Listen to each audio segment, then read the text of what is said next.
There are a lot of differences between comics, between unillustrated work and illustrated work. And the biggest one is simply that in pure prose, what you're doing is going in, you're giving a bunch of characters to somebody. They're going in through the eyes, and the person is using them to build people and build worlds with. Probably 5-10 million people have read Catcher in the Rye.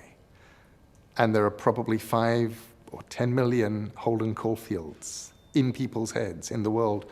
There's no agreement on what he looks like. It doesn't matter. The joy is each person has created that world afresh.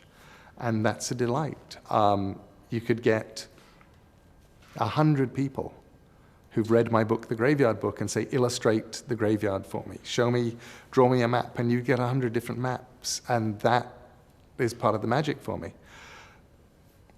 The power of comics is there's absolute agreement. Everything, a picture is worth 1,000 words, and you're giving people pictures. They know what these characters look like. Everybody knows what Batman looks like. Everybody knows what Superman looks like. And that gives you power. It's power of a different kind.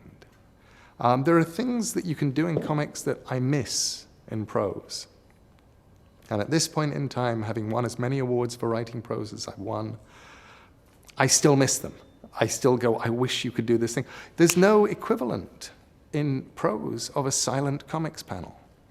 One of the joys in comics for me is being able to write a sequence of panels and have somebody just not say anything for a panel. And they're thinking, and nothing's being said, and nothing's happening, but you're looking at them. And you can't do that in prose. You can't just say, Fred said nothing, because you're saying something. You aren't giving the reader that moment of perfect stillness to try and figure out for themselves what's happening.